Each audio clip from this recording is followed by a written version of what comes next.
نبی کریم صلی اللہ علیہ وسلم صحابه کرام را غون کړي دي او د ښځو متعلق هغوی ته کلک کلک نصیحتونه کړي دي.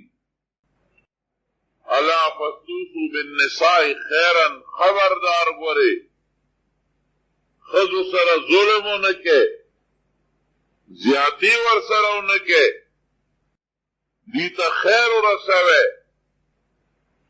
او چې کوم ځای کې د زنانو نه لږ غوندې زیاتې کمې کېږي او صحابه کرام راغلي دي او شکایت یې کړی چې د الله رسوله ښځې مونږ سره زیاتې کوي، مونږ سره ښځې پوره مرسته نه کوي. نو پیغمبر علیه السلام بیا هم ورته فرمایلي دي چې ګوره پام کوئ دا ښځې د پختۍ نه جوړې دي، انها خلقنا من ذل، دا د پختۍ نه جوړې دي. او بیا فرمایي چې د ګسې پختۍ نه جوړې دي، او په ګسې پختۍ کې چې کومه ومبې اوچته پختۍ ده چې هغه ډېره کږه پختۍ ده، د هغې کږې پختۍ نه جوړې دي. او نبي علیه السلام فرمایي چې د پختۍ نه جوړې دي، نو که ته پختۍ نیغې نو ماتېږي به. د پختۍ نه که ته فایده اخلي نو دا به کږی او فایده به تیلی، او که ته دا پختۍ زه نیغوم نو دا به ماته چې ټق به نارېږي. دقه رنګې د ښځو نه که تاسو فایده اخلی نو ګورې فایده به ترې اخلی، خو کوږوالي به پکې خامخی. نبي علیه السلام فرمایي ټول کارونه به یې نیغ ني، څه کارونه به یې خامخا کاږي. او که ته وایې زه دا ښځه نیغوم، دا پختۍ نیغوم، نو نبی علیہ السلام فرمایو چې ګوره بیا د هغې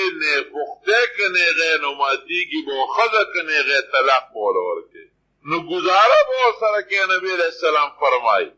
د نبی کریم صلی الله علیه وسلم خپلې بیبیانې یو ځل دوی راغونډې شوې، د پیغمبر علیه السلام نه دا مطالبه وکړه چې نورې ښځې خشته خشته جامې چوي، او د نورو ښځو مزیدار مزیدار څادرونه دي او لباس یې دی، اعلی اعلی کوټې دي، کورونه دي، او د الله رسوله زمونږ هغسې جامې او زمونږ لباس نشته. د دنیا زیب و زینت او ډول ډال د هغې مطالبه وکړه د پیغمبر علیه السلام. او داسې یو واقعه بل هم پېښه شوې وه چې په هغې نبي علیه السلام خفه شوی و، او دا مسله هم پکې راله. نو نبي علیه السلام ډېر زیات خفه شو او قسم یې وکړو چې زه به د خپلو ښځو ته بیبیانو ته یو میاشت نه نږدې کېږم. نو د کوټې د پاسه یو بله کچه کوټه وه، پیغمبر علیه السلام هغې ته منتقل. په صحابه کرامو کې دا خبره مشهوره شوه چې نبي علیه السلام خپلو بیبیانو ته طلاق ورکوي، حالانکې خبره داسې نه وه، دا خبره مشهوره شوه. نو صحابه هم خفه شو، ځکه چې بیبي سره د ښځې د خاوند روانه شي، د خاوند د ښځې سره، نو دا خو د دوو خاندانونو منځ کې روانه راغله، او د ښځې په مازغو باندې بوجي او د سړي په مازغو باندې بوجي. دا ډېر ګران کار دی، الله دې مسلمانو ساتي. نو جناب صحابو سره هم غم شو چې دا خو نبي علیه السلام یو بیبي خو نه ده، 9 بیبیانې دي، او دا خو د پیغمبر علیه السلام په دماغو باندې ډېر لوی بوج شو. او بل په بیبیانو کې وی څوک، یو پکې د ابوبکر صدیق رضی الله عنه لور وه، بل پکې د حضرت عمر فاروق رضی الله عنه لور وه، داسې نور اکابر صحابه کرامو د هغې د خاندان بیبیانې وې.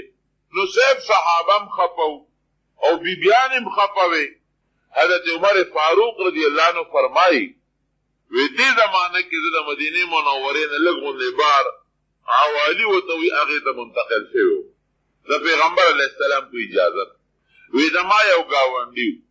نو یو ورځ به هغه مدینې منورې ته ته چې په هغه ورځ به کوم پیغمبر علیه السلام څه ویلي نو ماښام به راغی ما ته به یې هغه واورو. نو په سبا ده به زه تلم، نو چې ما به څه واورېدل نو ماښام به مې هغه ته اورو. یو ورځ به زه کوزېدم، یو ورځ به هغه را کوزېدم. وی دا خبره مشهوره وه چې د روم بادشاه را روان دی او په مدینه منوره حمله کوي. وی مونږ سره یره وه،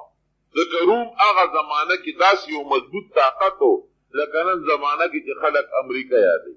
وی زما دا ملګري چې کومه ورځ د هغه نمبر و مدینې منورې ته راکوز شوی، وی ماسخوتن و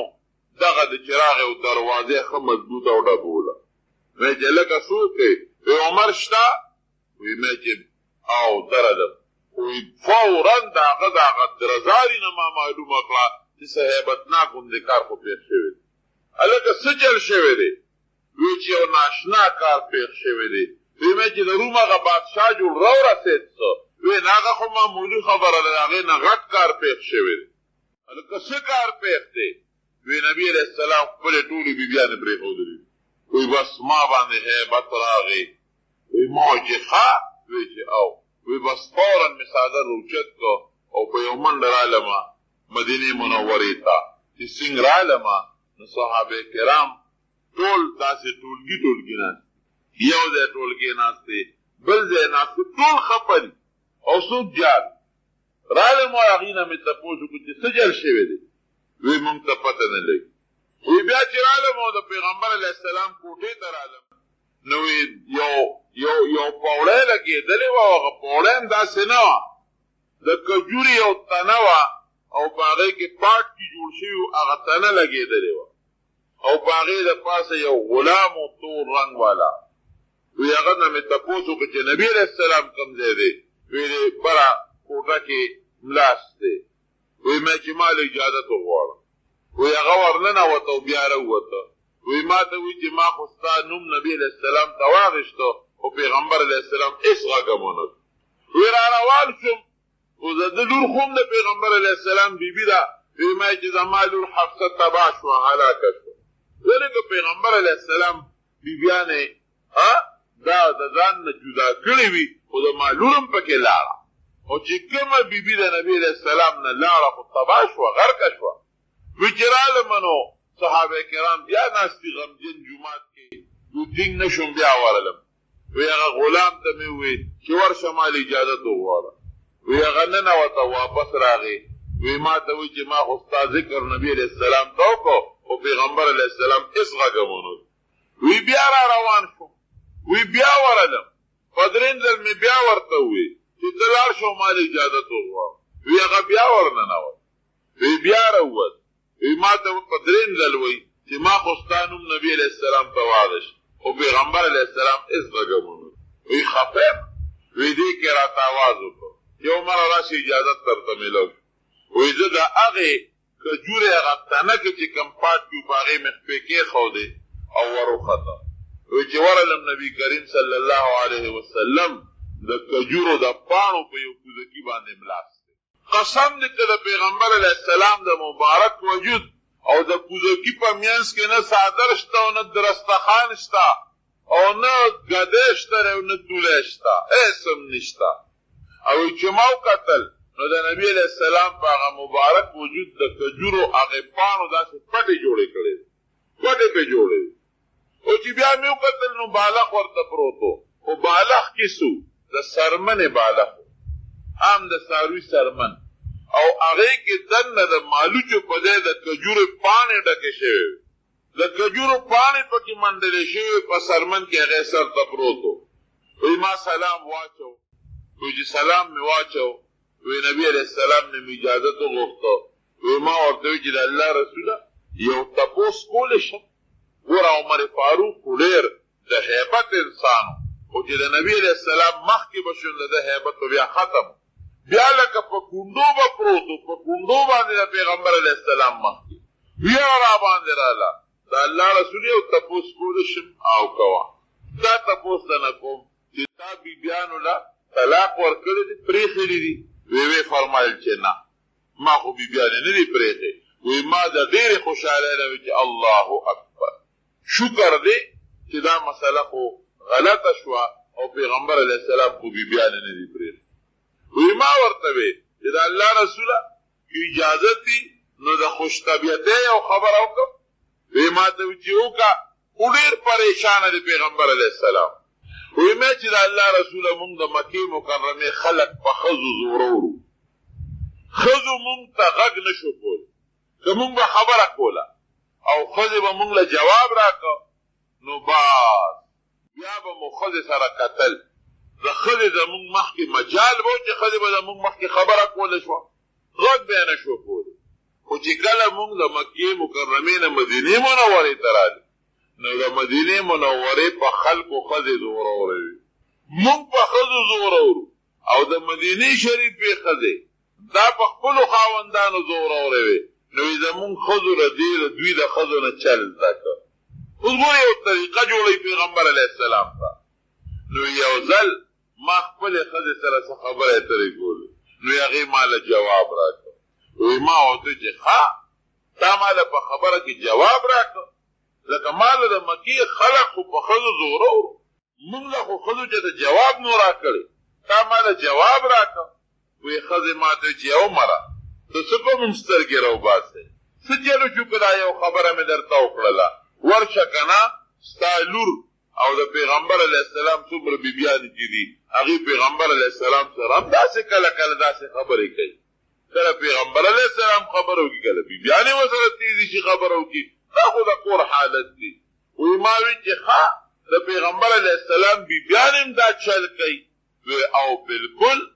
وی بس په منډه رالم وی ما چې بیبیانو کې خو زما لور هم شته وی رالم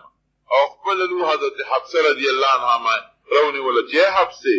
د خدای خاطر وکړه ګورې پیغمبر علیه السلام له جواب ورنه کوي او ګورې که نبي علیه السلام هم غصه کو نو لوی الله به غصه کوي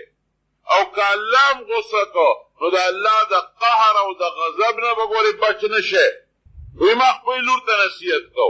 ویلې کې ام سلمه رضی الله تعالی عنها وه وی هغې ته مې چې ام سلمې د خدای نه ویریږئ ګورې او پیغمبر علیه السلام ته جواب ونه کوي. وی ام سلمې راته وی چې یو مره ته پاشي کې مداخلت کوې زه نیک بخته خپل کار کوه مونږ پیشه او نبي علیه السلام پیشه ستا په مونږ کې څه غرض دی. وی ما وی چې را واقعي نبي علیه السلام پیشه او د پیغمبر علیه السلام بیبیانې پیشه زما پکې څه غرض دی. وی چې دا خبره مې وکړه نبي کریم صلی الله علیه وسلم لږ غوندې مسکې شو. ما په دې باندې پوی کوته مې واوروله چې نبي علیه السلام ګورې تاسو ډېره نرمي کوئ او د انصارو د ښځو خوی داسې دی چې هغې په سړو باندې زورورې دي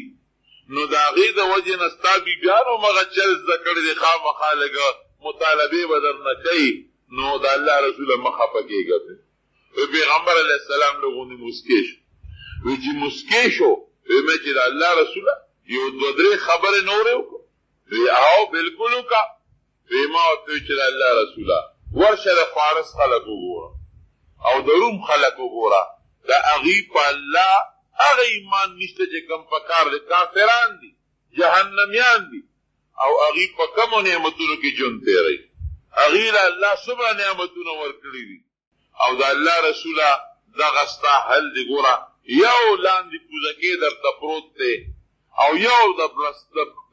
سرمنې بالښت درته پروت دی او په دې ټوله کوټه کې چې ما نظر وکړو نو بل هېڅ شی پکې نشته چې د انسان دا سترګې ځان ته راکاږي.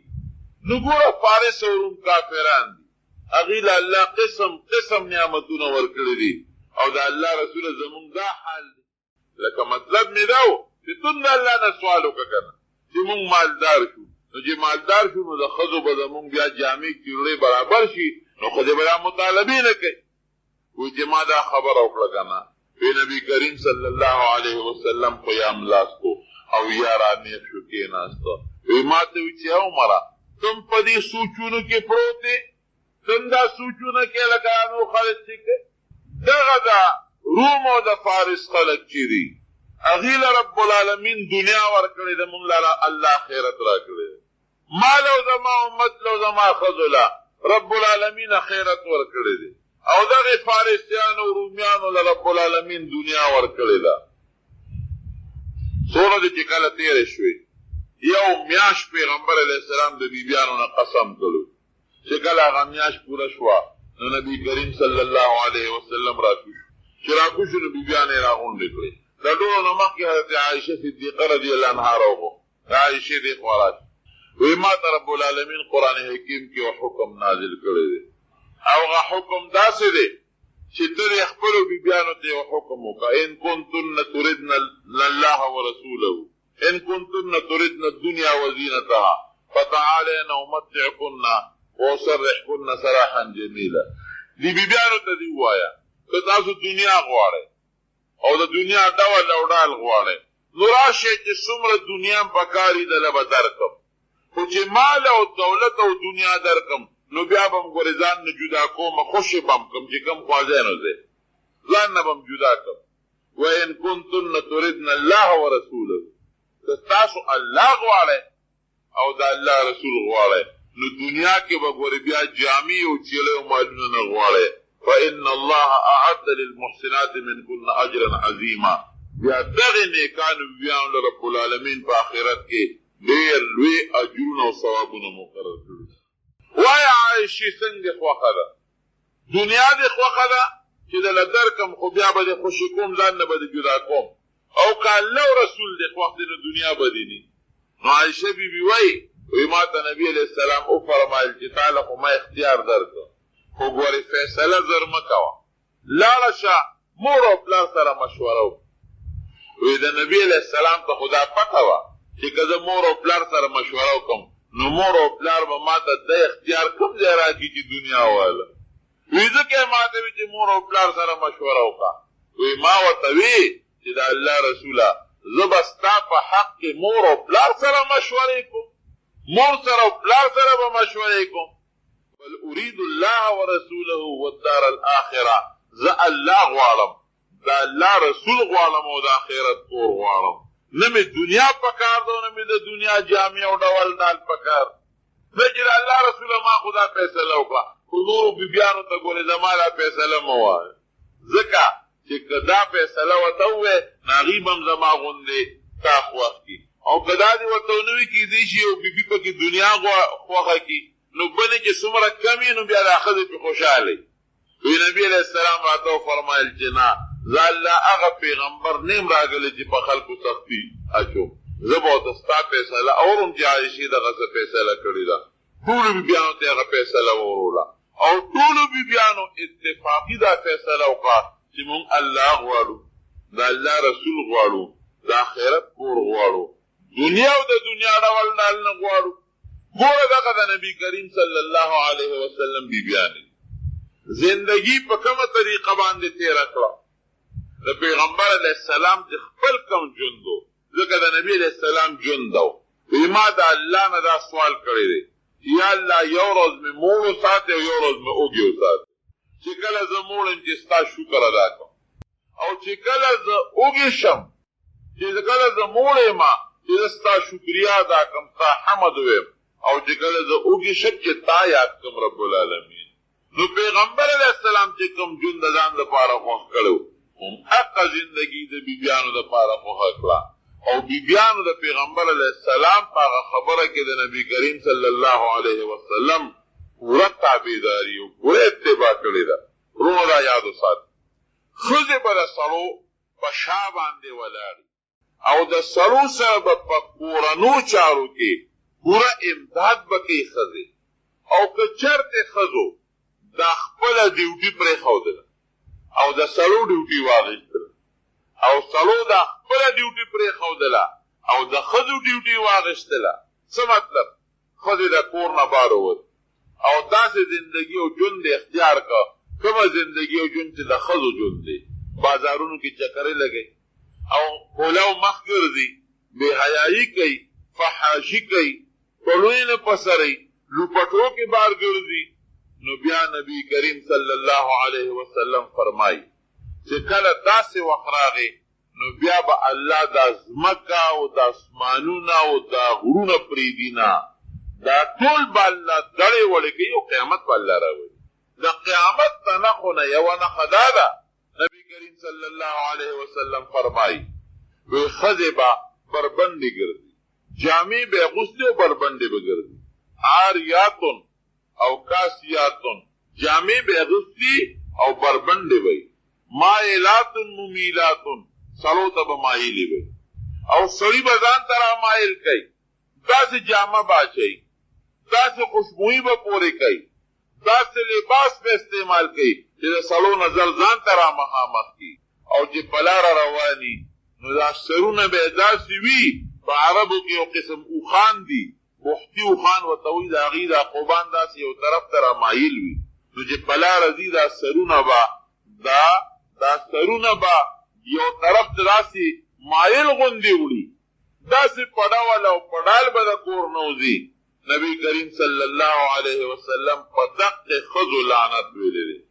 او دا هغه ښځې چې دا زناکارې ښځې پیغمبر علیه السلام فرمایي دا زناکارې ښځې پیغمبر علیه السلام فرمایي او په دې ښځو نبی هم لعنت ویلی دی او داسې حالت چې کله جوړ شو دا د قیامت د نښو نه لویه نښه ده او قیامت چې راشي الله د ځمکه اسمانونه یو شی به نه پرېږدي دا هر څه به رب العالمین دا به دلې دوړې کړي هر څه به ختم شي نو د ښځو دا ذمهداري ده چې دوی په خپل کور کې دننه به دوی اوسېږي دوی به په کور کې د خاوند سره امداد کوي د کټوې د سمسې د کور د جارو د خاوند د جامو د خاوند د میلمنو دا به کوي او که د کور نه یو زنانه وځي دا نه چې د کور نه دې بلکل نه وځي او کور کې د جیل غوندې پرته نه که دا پلار که راځي مثلا یا یو جایز کار پسې د کور نه د وځي نو مکمل پردې سره به د کور نه وځي بې پردګي به بلکل نه کوي او که بې پردګۍ کې وتله نبی کریم صلی الله علیه وسلم ورته زناکاره ویلی دی او پیغمبر علیه السلام په لعنت ویلی دی ګوره چې پیغمبر علیه السلام په کومه ښځه لعنت ووایي لعنت څه ته وایي د الله د رحمت نه لرې کېدو ته وایي چې یا الله ته په دې ښځو لعنت راووروه یا الله دا ښځې ته د خپل رحمت نه لرې کا نو چې پیغمبر علیه السلام مبارک غوندې شخصیت ورته خیري وکړي نو بیا دا ښځې به خادر اوس په دنیا کې کمزې ومونې او په آخرت کې به کمزې ومونې نو یاد وساتئ وروڼو ګورئ د ښځو دې زمانه کې چې دا څومره مصیبت دی په دې ښاریو کې خصوصا زمونږ دا کلي خو بیا هم ګزاره کوي خو په دې ښاریو کې خصوصا او څومره فحاشۍ دی څومره بدعملۍ دی او څومره د عوریانیت دی چېرې او د دې ویښ کولټی نه هغه ګورې زنانه دي او ښځې خپلم په غلطو سر او خاوندانم په غلطو خواهشاتو مجبوره کول سړي ته دا څومره په غلطو حالتو کې سر دي دام د دې خرابو ښځو د ښځو نه لاسه ګورې او ښځې ورته نبي کریم صلی الله علیه وسلم حبایل الشیاطین ویلي دي حبایل الشیاطین وی دا د شیطانانو جالونه دي لکه څنګه یو ښکاري جال والي او په هغې باندې د ملزانو یا د کبانو ښکار کوي دقه رنګې شیطان د دې ښځو په ذریعه د انسانانو ښکار کوي انسانان نه پرېږدي او ښکار کوي ګوره زمونږ په دې زمانه کې زمونږ په دې وطن کې خفه کېږو به نه دا زمونږ ژوند دی عمر دی د ښځو دا کوم نری لباس دی زمونږ دا ښځې اغوندي موږ خو ګوره اوس مسلمانان په لوی الله ایمان او د رب العالمین په کتاب او د پیغمبر علیه السلام په خبرو د موږ ایمان دا دنیا خو دا روانه ده او تېرېږي که هر څنګه ژوند دې تېر کړه که د پلیتۍ دې جوړ کړه که د پاکۍ دې ژوند دې تېر کړه خو دې خاورو له به خامخا ځي د حساب کتاب ځای د دې خاورې د دې خټې لاندې دی هلته به رب العالمین موږ سره حساب او کتاب کوي لیکن په دې کې موږ سوچو کو چې دا کم نری لباس زمونږ دا خویندې اچوي او زمونږ دا لوڼې اچوي هغه نری لباس چې دا پنډۍ پکې ښکاري دا مټې پکې ښکاري یا هغه نری لوپټه چې په دې سر باندې واچوي د جارجیټ یا د سیپون او د سر دا ویښته پکې ښکاري د شریعت د وینا مطابق د ښځې په دغه لباس کې د سر نه منځ نه قبلېږي منځ یې پکې دا ویښته د ښځې عورت دی عورت دا ویښته چې د دې ښکاره کېږي په مانځه کې اوس کې وینې منځ یې ورسره نه کېږي دا ست او دا مری د ښځې عورت دی چې دا نری لوپټی په سر به منځ یې پکې نه کېږي دا پنډۍ او دا مټې دا د ښځې عورت دی چې دا بار نه سوکینې او دا په مانځه ولاړې منځ یې ورسره سر نه نه کېږي نو چې دا اوس دا جامې چولې او دغه لوپټی په سر او دا پکې منځ کې نو ډغرې دې وایي که نه منځ یې سر نه نه کېږي بیا دا نوک پالش چې دا په نوکونو باندې پورې کړي دا سور رنګ چې په نوکونو باندې پورې کړي نو که دا ورسره اودس کړي اودس یې ورسره بلکل نه کړي که ښځه ورسره غسل کوي نو پاکي یې بلکل ورسره نه راځي نو چې دا نوک پالش یې په دې نوکونو باندې مږلي اوس یې ورسره نه مونځ کېږي نه یې ورسره وجود پاکېږي نو د دې فایده څه شوه او چې په دې مخ د ځمکه په دې پلیتۍ کې ښځه ګرځي دا ځمکه پې لعنت وي دا ځمکه دا مسایل د خپلو زنانو ته ورسوئ دا د دوی د فایدې خبرې قسم په خدای چې کوم ځمکه پې لعنت وي دا ځمکه چې قبر کې پرېږدي دا ځمکه خپل زور به دې وباسي پرېږدي به دا شریعت کې ناروا ولې کوي یا نوکونه غټ غټ پرېښودل د زنانو دپاره یا مصنوعي نوکونه یې دلته کې لګول دا ټوله ګناه ده د ښځو لپاره او خطرناکه ګناه ده د ښځې متعلق نبي کریم صلی الله علیه وسلم چې زموږ په ایمان دی فرمایي پیغمبر چې ښځه په هغه خوشبویي پورې کوي چې هغه رنګ لري او بوی نه لري سړی به هغه خوشبویي پورې کوي چې بوی کوي او رنګ پکې نه سړی به د رنګ والا خوشبویي نه پورې کوي پوډر موډر او کریمونه او بدن نه پورې کوي سړی یو سړي په مخ دانې دي یا په دې مخ باندې سرمنې بیماري ده یا بل څه وجه ده او په دې مخ څه دوی پورې کوي هغه جدا خبره پوډا والا او د رنګ دپاره چې د ما د وجود رنګ بدل شي لکه څنګه چې هغه ښځې ځان له مږلي شي بلکل مږلي شي سړی به نه مږي ښځه چې د کور نه بار وځي هغه خوشبو نه پورې کوي چې هغه ډډوزه وایي او د هغې بوی خورېږي او سړی داسې قسمه خوشبویي پورې کولی شي دا خو په شریعت کې ناروا دي ټول په دې وعدو په دې خادو کې شکر دی رب العالمین اوس هغه سلسله ورو ورو بدله کړله د شپې چې دا خلک په دا نکریزو باندې ځي او دا ښځې او دا سړي ګډ ورننوځي او هلکان هم ناست وي جنکۍ هم ناستې وي خدای ته وګوره شریعت خو پرېږدی وی د پښتو په رنګه دا جیز دي سړو په منځ کې ښځې ولاړې دي او د ښځو په منځ کې سړي ولاړ دي او بیا څومره غلط کار دی زه ورځم او ما سره خپل دوستان او یاران ټول دي هغه کور ته یې بوځم چې کوم کور کې زما ښځه ده زما خویندې دي پکې زما خینې دي پکې د هغې حیا پردو سړو ته اخلم نو څومره لویه ګناه ده دا خو ناروا دي ټول د خادې د خوشحالۍ طریقې مونږ د شریعت پولې دي هغه جدا شی دی لیکن داسې خوشحالي چې په هغې کې بې حیایي راځي ته پردو ښځو ته ګورې او پردي ښځې پردو هلکانو ته ګورې په څلور مذهبه ناروا د پښتو د رنګ خلاف دا پالنګونه پام کوئ ګوره دا قصې پسې ونه کوي ښځو په منځ کې سړي وردن نه کول پالنګ څه ته وایي دا کوم شریعت کې راغلي پالنګ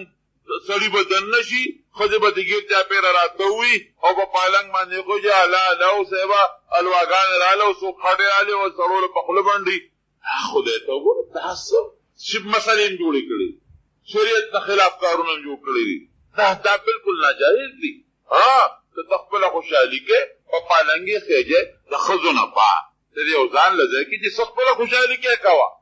خټو کې منډل کې وکړه خوله کې ولا الواګانې ورکې وکړه خوله کې ولا خاص نه ورکې دا ستا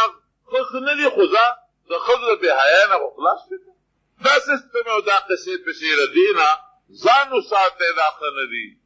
دا بې حیایي ده دا زناکاري ده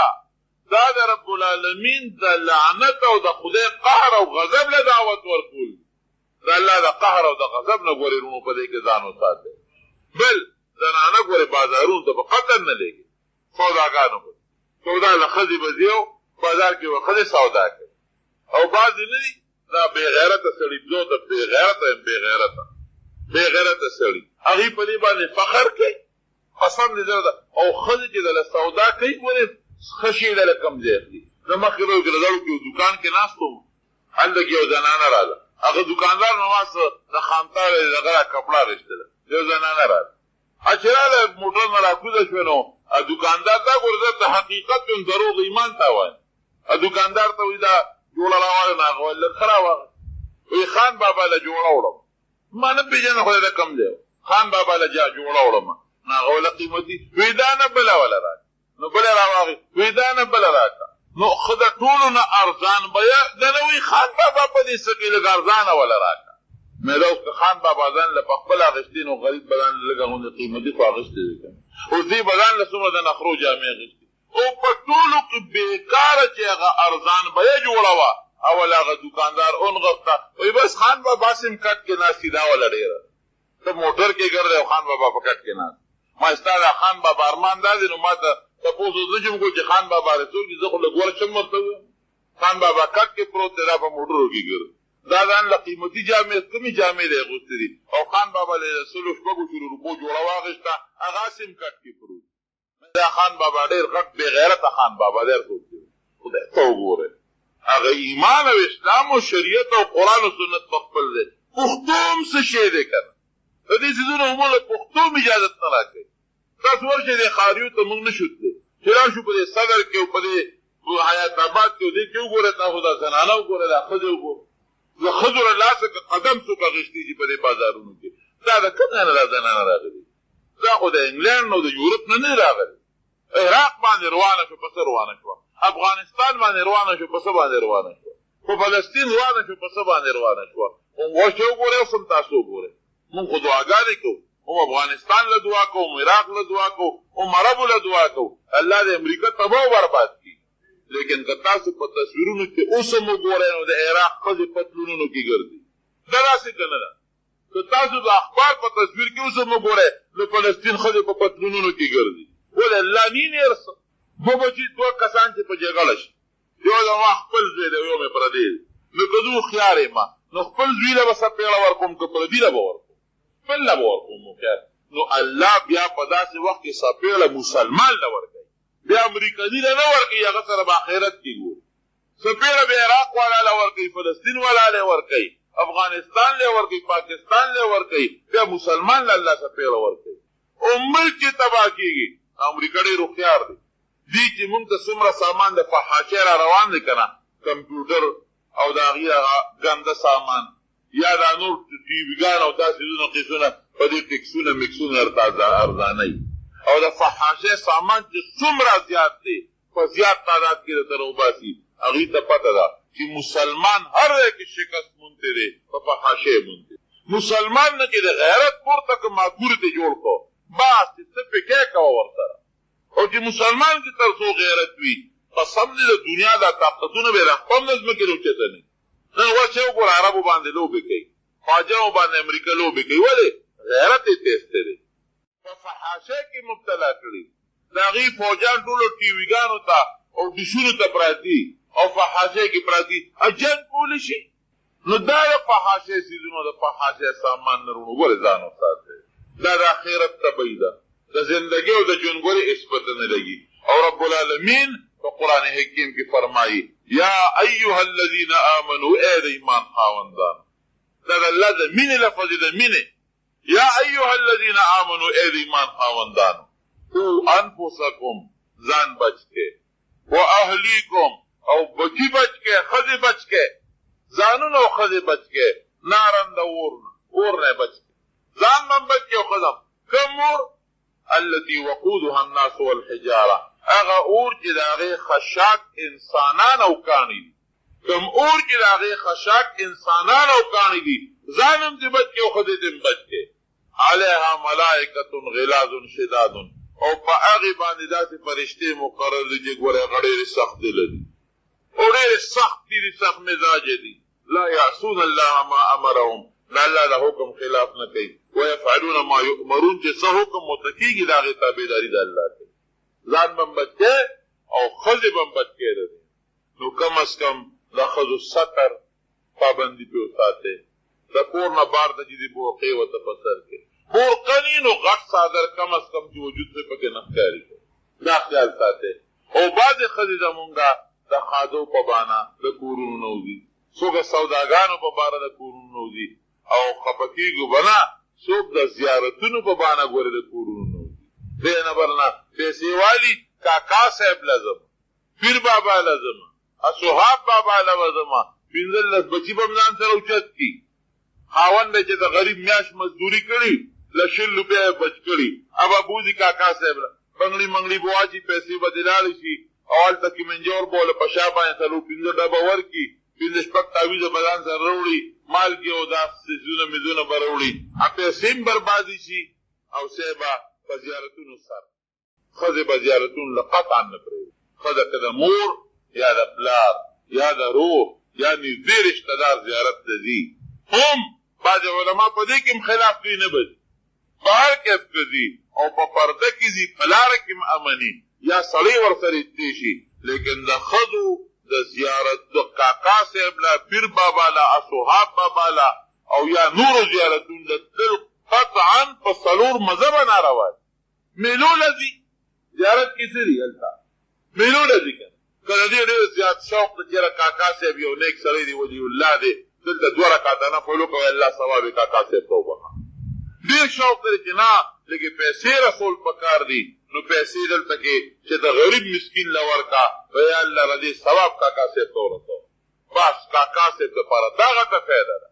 2 رکعاته نفل وکړه 4 رکعاته نفل وکړه خیرات وکړه صدقه وکړه او ثواب پیر بابا ته وبخه دا هغه دپاره غټه فایده ده دا پیر بابا او کاکا صاحب لري سیل ته اړه شوي سیل ته اړه شوي خاون غریبي په ګوټ کې تل 200 روپۍ جمع کړي غم بربادي کی او دلال چکر وي او مال ګروړي د زیارت مال کې پسې کاکا صاحب له لاړو پیر بابا له لاړو نو دا قمقل قوم دی ما پسې بیا جګړو لراره چې دا تقریر وکړم ما پسې بیا جګړو لراره وایي ته زمونږه خلاف خدا دې په نیکۍ دا خبرې کوي دې لپاره کومه چې رب العالمین اصلاح راوړي زمونږ حیا زمونږ غیرت او زمونږ پښتو زمونږ ایمان او زمونږ اسلام دا د رب العالمین محفوظ کړي دا مونږ پښتانه وایي که نه وایي پښتو چې دا نو دا کافرین ده او دا پښتو عین اسلام مسلمانیم ده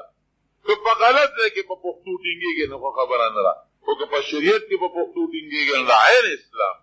دا څیزونه زمونږ د پښتو د رنګه خلاف د شریعت د رنګه خلاف او د مسلمانۍ د رنګه خلاف نو ښځو له غټ لباس په کور کې دننه اوسېدل د کور نه بار بې ضرورته نه وتل د ضرورت نه علاوه وتل نه وي پکار بازارونو کې سوداګانې د ښځو په لاسونو مه کوئ په خپله ځای او سودا کوئ او دې کې هم ګټه ده ما نه اکثر دوکاندار نه چې سودا کوو که نه نو چې هغه راله څه راکړي نو کور ته هغه راوړم هغه ته هم څه راله خوښې کړه نو هغه راوړم نو ما ته دوکاندار وایي چې دا چې زه راله کوم جوړې موړې د ته مانه یوسې یا پیزار اوسې وایي دا ستاسو د زنانو خوښېږي ما ویل چې ته څه راکړې خوښېږي وایي دا ولې مې نورې لیدې نه دي چې څه یو څه نو په هغې خوشحاله نورې نه دي لیدې نو خو چې مونږ وایي د لږو پیسو شي مې یو څه نو زمونږ د مډیانو خو دې پې خوشحاله ولې هغوی ته هغه لوی غر ښکاري وي چې ګنې دا ډېر ښه شی راله راوړي او چې بازار ته دې وویستې نو بیا ګورې دنیا کې هم تاواني کېږي بل هغه لږو پیسو دې کار هم نه کېږي بیا چې څومره غوټه یې وړه تشه به راځي نو بازار ته مه بلدوې چې دا ښه څیزونه نه دي خو چې څه مړول په هغې به خپله ګزاره کړي د دنیا هم تاوان دی او د دین هم پکې ستاسو زیات نو به هر کیف فحاشي او بدعملي دا د یو انسان د ځان تاوان نه دی دا د قوم تاوان دی د قوم کوم قوم کې چې فحاشي او بدعملي شروع شي رب العالمین هغه قوم او هغه چې څومره پیړۍ ده هغه په رب العالمین تباه کوي او بربادوي الله دې د فحاشۍ نه او د بدعملونو محفوظ وساتي